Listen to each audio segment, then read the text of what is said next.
दोस्तों जय भोलेनाथ।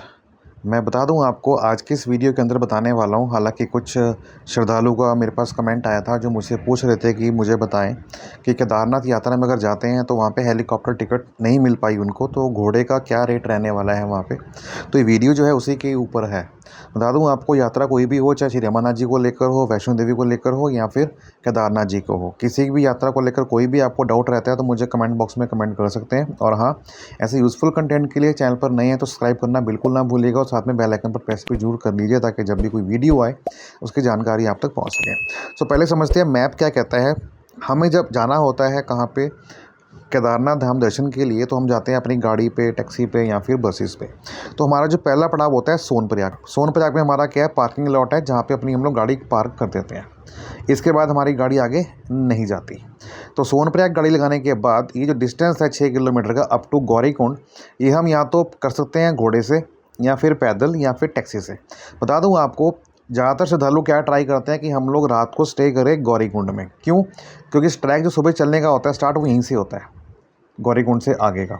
लेकिन यहाँ से लेके यहाँ तक पहुँचने के लिए जो लोग यहाँ पे रहते हैं रात भर, तो वो सुबह उठते हैं और लाइन लगाते हैं किसकी, इस गाड़ी को लेने के लिए जो चलती है शेयरिंग बेसिस पे, जो कि उत्तराखंड की अपनी होती है, जहाँ के लोकल ड्राइवर्स की होती है। यहाँ पे हमारी गाड़ी अलाउड नहीं होती।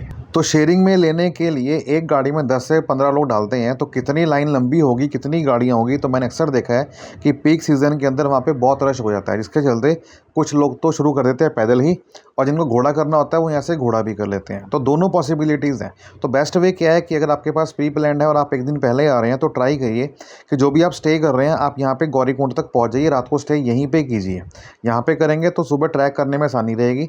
और ट्रैक करने का टाइमिंग जो शुरू होता है वो सुबह 4 बजे से लेके दोपहर के 1:30 बजे तक होता है, क्योंकि ये पूरा ही एरिया आपका वाइल्ड लाइफ सेंचुरी से भरा हुआ है। और यात्रा जो है रात को करने की सलाह नहीं दी जाती, क्योंकि इसमें लाइटिंग की प्रॉब्लम भी है। तो जो भी यात्रा होती है वो दिन में ही होती है, रात को नहीं की जाती। तो आपका टाइम के ऊपर ध्यान रखिएगा क्या, कि सुबह 4 बजे से लेकर दोपहर के 1:30 बजे तक अगर आप ये क्रॉस कर जाते हैं गौरीकुंड, तो आपको अलाउ किया जाएगा। अगर उसके बाद आपको अलाउ आगे जाने की अनुमति नहीं दी जाएगी। तो बात करते हैं सोनप्रयाग से गौरीकुंड। आप टैक्सी में आ सकते हैं या फिर आप घोड़ा करके आ सकते हैं या फिर पैदल आ सकते हैं। उसके बाद आपका ट्रैक चलेगा ये। अब इसको घोड़ा ही करना है कि वो जाएगा आपका गौरीकुंड से या फिर जाएगा केदारनाथ बेस कैंप पे। तो ये टोटल जो आपका रास्ता है सोनप्रयाग से लेके बेस कैंप तक, जो आपका है तकरीबन 21 से 22 किलोमीटर का। और 1 किलोमीटर चाहिए हेलीपैड हो, हेलीपैड आपका 500 मीटर आगे आता है। और जो बेस कैंप है घोड़े वाला वो 1 किलोमीटर पहले आता है, और इसी के पास आपका कैंप होता है रहने के लिए, इसको हम टेंट भी बोलते हैं।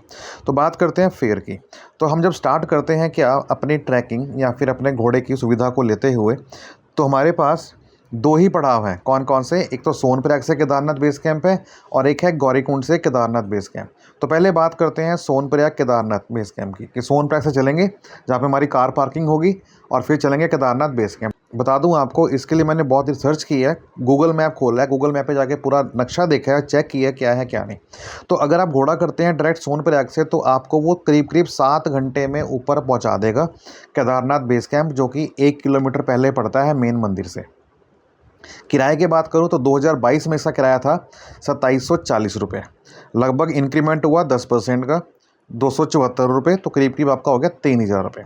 तो अब आने वाली है बात 2024 की। तो 24 के अंदर भी आप मान के चलिए इंक्रीमेंट आपका 8 से 10% का। तो 3000 तो पहले था, इससे कम तो होगा नहीं, इतना ही रहेगा, या फिर आपका 10% बढ़ जाएगा तो आपका 3300 रुपये हो जाएगा। तो आपके ऊपर ऑप्शन आ गई आपके पास कि अपनी यात्रा को प्लान आप कर सकते हैं उस हिसाब से। अगर वही हम बात करते हैं गौरीकुंड से, कि सोनप्रयाग से गौरीकुंड टैक्सी करके आ जाते हैं, तो यहाँ से कितना फेयर होने वाला है? यहाँ से घोड़ा लेगा 5 घंटे। तो अगर आपकी यात्रा स्टार्ट होती है सुबह 6 बजे, तो आप मान के चलो सुबह 11 बजे पहुँच जाएंगे। तो ये सिर्फ बताने का आपको एक प्रोसेस था, एक प्रयास था मेरा, कि आपको आइडिया हो जाए कि आप घोड़े पे जा रहे हो तो कितना समय लगने वाला है। तो किराए की बात करूँ तो 22 में था 2540 रुपये, और 23 की बात करूँ तो 2750 रुपये। तो वही आपका करीब करीब आपका 250 रुपये बढ़ा है 10%। तो यहाँ भी आप 275 रुपये ऐड कर लीजिए, तो वो करीब करीब आपका 3100 के आसपास का बन जाएगा। तो ये आपका 2024 का होने वाला है। फिर हम बात करते हैं सोनप्रयाग से लिंचोली, भीमबाली, ये वो पड़ाव है जो बीच में आते हैं। हम समझते हैं नक्शे से, मैप से। मैप क्या कहता है देखिए, जब हम चलेंगे गौरीकुंड से तो पहले आता है 4 किलोमीटर के बाद जंगल चट्टी। जंगल चट्टी के बाद फिर 3 किलोमीटर के बाद आता है भीमबाली। भीमबाली से फिर 4 किलोमीटर आगे जाके आता है लिंचोली। लिंचोली से 4 किलोमीटर आगे चलने के बाद आता है आपका केदारनाथ बेस कैंप, जो कि ये जो रास्ता है ना, ये बहुत स्टीप है। रास्ता बहुत ज़्यादा स्टीप है। तो ये कुछ पड़ाव है, गौरीकुंड से जंगल चट्टी से भीमबाली, भीमबाली से लिंचोली, लिंचोली से केदारनाथ। अब जिसको घोड़ा करना है, नेचुरली बात है कि या तो वो गौरीकुंड से करेगा केदारनाथ तक, या फिर वो सोनप्रयाग से करेगा कहाँ पे, केदारनाथ तक। अब ये तो है नहीं कि वो एक्सपेरिमेंट करेगा कि यहाँ तक वो गाड़ी में आएगा, फिर यहाँ पैदल चला पैदल चला पैदल चला, उसके बाद आके फिर वो घोड़ा करेगा। तो यहाँ से बीच से घोड़ा करना कई बार मुश्किल भी होता है, मिलता भी नहीं है। तो इसलिए आप इन चीज़ों को अवॉइड करें। हालांकि जो वहाँ पे टूरिज़्म डिपार्टमेंट है उनकी तरफ से रेट जारी किए जाते हैं कि यहाँ से रेट आपको इतने का मिलेगा, लेकिन कोई घोड़ा मिलेगा तब ना। लेकिन यहाँ तो श्योरिटी है कि इनके अपने प्रीपेड काउंटर होते हैं, आपको वहाँ पे पर्ची देनी है, आपको पैसा देना है, पर्ची मिलेगी और आप घोड़े बैठ के आ जाएंगे। तो यहाँ पे आप जा सकते हैं और यहाँ पे आप आ सकते हैं। तो बेस्ट पार्ट तो ये है, मैं आपको ये बोलूँगा कि अगर आप घोड़े से जाना ही है तो आप फिर प्रॉपर पूरा घोड़ा ही करिए, बीच में कहीं का ना करिए, क्योंकि बीच से करेंगे तो आपको महंगा रहने वाला है। ठीक है। और बात करूँ सोनप्रयाग से गौरीकुंड टैक्सी की, तो ये आपका लेता है तकरीबन 70 से 80 रुपये पर हेड, जो कि आपको वहाँ पे गौरीकुंड से पहले उतार देगा, तकरीबन 500 मीटर पहले। थोड़ा आगे आपको फिर चलना पड़ेगा पैदल। तो मैंने इस वीडियो के अंदर आपसे बात की किस चीज़ की, कि सोनप्रयाग से गौरीकुंड कैसे पहुँचा जाए, फिर अगर आपको घोड़ा करना है केदारनाथ बेस कैंप तक का तो हम कैसे करेंगे, सोनप्रयाग से करेंगे या फिर गौरीकुंड से करेंगे, रहना कहाँ सही रहेगा, और बेस कैंप से जो है हमारा केदारनाथ मंदिर कितनी दूर है, वो है 1 किलोमीटर की दूरी पे, और रहने की व्यवस्था भी हमारी वहीं पर ही है।